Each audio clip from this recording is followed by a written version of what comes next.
Istilah duifungsi TNI akhir-akhir ini sering terdengar dalam berita politik di Indonesia, terutama setelah pemerintah berencana memberikan sejumlah jabatan di kementerian kepada perwira militer. Tetapi, apa sih maksud dari duifungsi TNI dan mengapa istilah ini ada di Indonesia?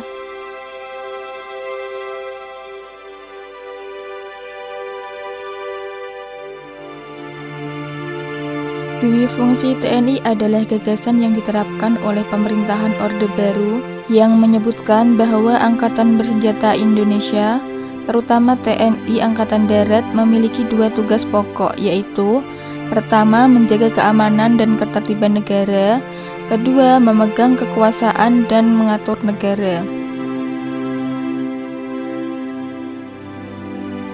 Jika dilihat dari sisi sejarah, awal mula masuknya militer ke dalam dunia politik Indonesia kerap kali dikaitkan dengan Undang-Undang Keadaan Darurat Perang pada tahun 1957.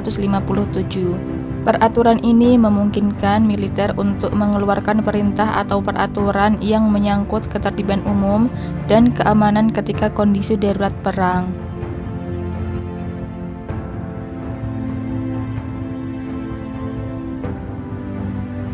Menurut pengamat militer Salim Said, pada tahun 1958, peran militer diperluas melalui konsep jalan tengah yang dikemukakan oleh Jenderal A.H. Nasution.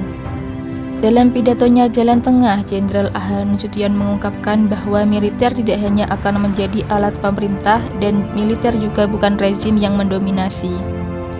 Tapi militer adalah kekuatan perjuangan rakyat yang bekerjasama dengan kekuatan rakyat lainnya. Jadi para tokoh tentara harus diberikan kesempatan untuk meningkatkan kemampuan militernya sehingga harus ditempatkan di segala bidang.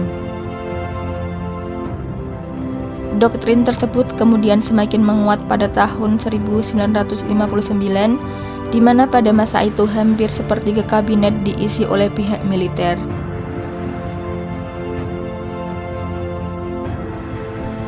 Ide jalan tengah yang dikemukakan oleh A.H. Nasution ini kemudian semakin matang ketika terjadi seminar Angkatan Darat kedua di Bandung pada tanggal 25–31 Agustus 1966, di mana dalam seminar yang dihadiri oleh ratusan tentara ini mengeluarkan kesepakatan bahwa militer diperbolehkan untuk memiliki fungsi sosial dan politik. Dari sinilah konsep jalan tengah milik Nasution menjadi pembuka bagi militer untuk ikut serta dalam urusan sosial politik di Indonesia.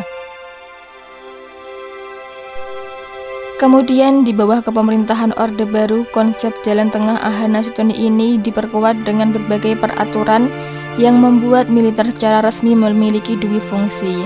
Sehingga tidak heran jika pada masa pemerintahan Orde Baru kita dapat melihat menteri, gubernur, bupati, sampai wali kota dipegang oleh pihak militer aktif. Semakin menguatnya dominasi militer di pemerintahan Indonesia, pada tahun 1980 muncul kritik terhadap praktik duifungsi tersebut.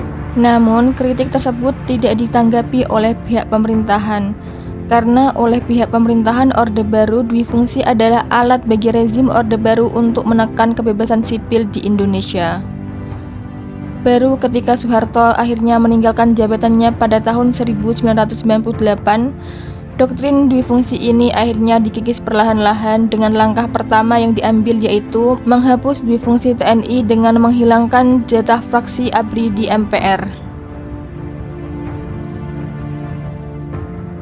Kemudian pada masa pemerintahan Gus Dur, sebagai upaya untuk menghapus duifungsi ABRI melalui TAP MPR yang dikeluarkan pada tahun 2000, tugas utama TNI atau ABRI dan Polri dipisahkan.